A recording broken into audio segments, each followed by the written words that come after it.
Selamat pagi warga Indonesia, jumpa lagi ya bersama gue Ilham ya.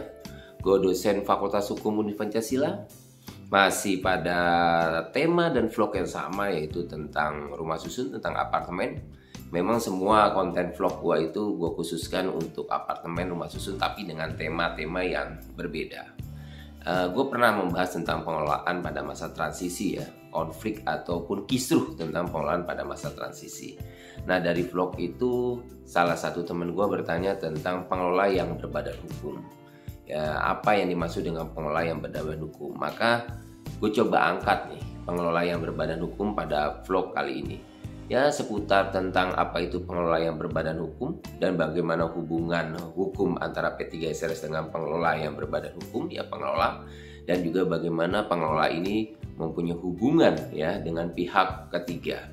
Kadangkala kalau kita memahami pasalnya secara terpisah, terpenggal, tidak dikaitkan secara sistematis antara satu pasal dengan yang pasal yang lain, kita suka salah di dalam melakukan pemahamannya atau penafsirannya. Ya, kita saksikan saja tentang pengelola yang berbadan hukum.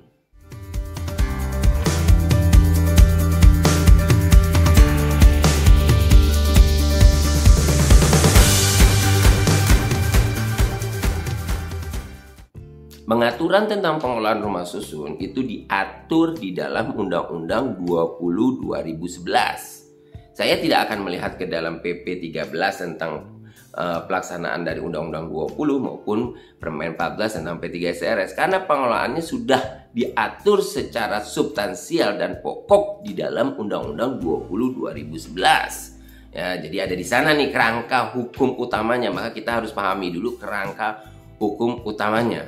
Di dalam pasal 56 Undang-Undang 20 2011 diatur bahwa kegiatan pengelolaan itu terdiri atas 3: operasional, pemeliharaan, dan perawatan. Saya ulang, 3: kegiatan operasional, pemeliharaan, dan perawatan. Nah, kegiatan pengelolaan ini harus dilakukan oleh pengelola yang berbadan hukum.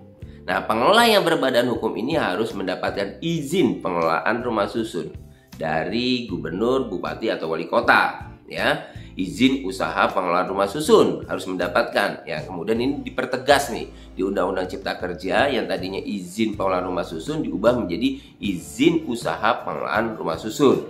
Nah, saya ulang. Jadi 3 hal ya, kegiatan pengelolaan harus dilakukan oleh pengelola yang berbadan hukum. Siapa pengelola yang berbadan hukum? Nah, untuk memahami siapa pengelola yang berbadan hukum, kita harus lihat pasal 75. Pasal 75 dinyatakan P3SRS. Saya ulang, P3SRS dapat membentuk, menunjuk pengelola. Ya, dapat membentuk, dapat menunjuk pengelola. Artinya ada 3 pilihan hukum. Kenapa 3? Karena frasanya dapat. Ya, pertama P3SRS menunjuk. Yang kedua, P3SRS membentuk ya.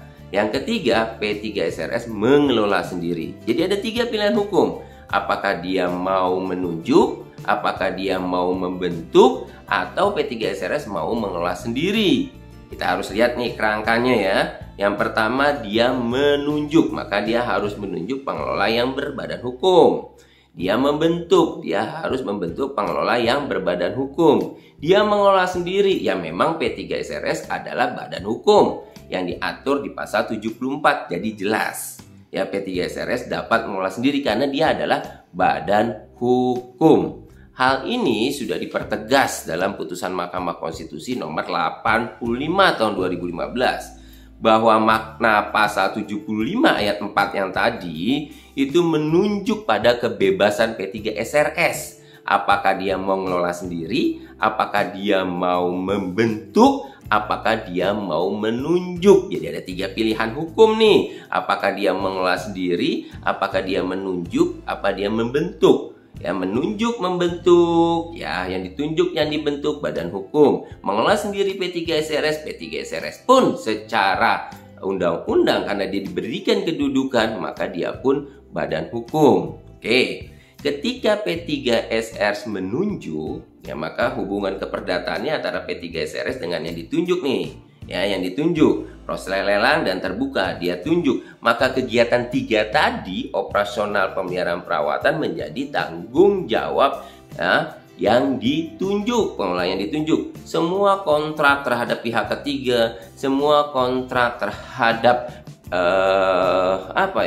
pihak ketiga ya, saya ulang, pihak ketiga baik yang berbadan hukum maupun orang per orang ya, itu menjadi tanggung jawab pengelola yang ditunjuk. Saya ulang, yang ditunjuk. Kita harus ingat di dalam pasal 58 dinyatakan bahwa pengelola dalam hal pengelolaan pengelola itu dapat bekerja sama dengan orang per orang atau badan hukum. Artinya yang ditunjuk inilah yang kemudian akan bekerja sama dengan orang per orang ya, atau dengan badan hukum, misalnya dengan cleaning service, perusahaan cleaning service atau dengan keamanan. Maka pengelolaan yang ditunjuk inilah kontraknya terhadap dia semua. Dia bertanggung jawab terhadap operasional pemeliharaan perawatan. Nanti P3SRS berdasarkan kontrak dengan pengelola yang ditunjuk membayar seluruh biaya pengelolaannya kepada dia. Itu kalau ditunjuk. Kalau yang dibentuk pun sama, cuma kalau tadi menunjuk, ini membentuk. Maka pengelolaan yang dibentuk itulah yang bertanggung jawab terhadap kegiatan operasional pemeliharaan dan perawatan. Semua kegiatan operasional pemeliharaan perawatan menjadi tanggung jawab pengelola yang dibentuk. Kontrak-kontrak pun ke dia. Dia dapat bekerja sama dengan orang perorangan atau dengan badan hukum. Pihak ketiganya bisa orang, bisa badan hukum, ada di dia. Ya, kontrak-kontrak semua ada dia. BM-nya pun ada di dia, kontraknya. Semua ada di dia. Perusahaan-perusahaan misalnya tadi saya sebut cleaning service, keamanan, ataupun electrical, plumbing, tenaga ahlinya semua berkontrak kepada badan hukum yang ditunjuk tadi maupun yang dibentuk ini. Ingat itu. Nah, ketika P3SRS mengelola sendiri, maka kegiatan operasional pemeliharaan perawatan itu semua menjadi tanggung jawab P3SRS. Maka kontrak-kontrak yang terhadap pihak ketiga, ya baik orang per orang maupun badan hukum, itu dilakukan oleh P3SRS. Ya, sesuai dengan pasal 58 bisa dilakukan karena dia pengelola, P3SRS dapat dilakukan oleh dia. Maka konstruksi hubungan keperdataannya itu antara P3SRS dengan pihak ketiganya. Nah, bisa saja karena P3SRS-nya mungkin dia menganggap, wah saya perlu adanya BM, ya, maka saya berkontraklah dengan orang individu BM, boleh. Atau saya perlu seorang BM, tapi BM-nya biar profesional, saya mau BM-nya dengan perusahaan pengelolaan, tapi bukan perusahaan pengelolaannya nanti yang melakukan kegiatan operasional pemeliharaan, saya hanya perlu BM-nya saja, saya kontrak dia BM-nya kepada saya. Maka ya, kontraknya nanti dengan pengelola itu hanya khusus jasa konsultasi BM-nya saja, pengelolaannya saja. Tapi kegiatan operasional pemeliharaan perawatannya tetap ada pada P3SRS.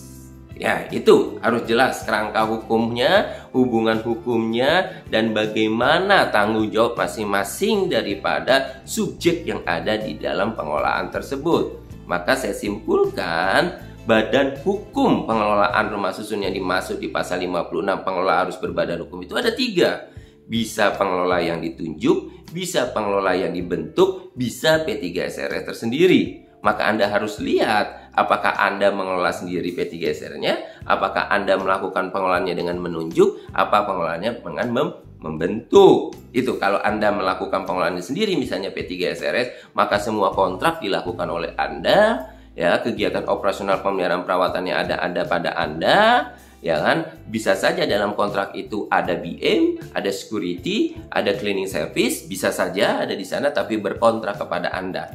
Tapi kalau Anda menunjuk, maka seluruhnya diserahkan kepada pengelola tersebut. Ya, P3SRS tidak berkontrak, kontraknya semua ada pada pengelola yang ditunjuk. Kalau Anda membentuk pun seperti itu, semua kontraknya ada pada pengelola berbadan hukum yang dibentuk.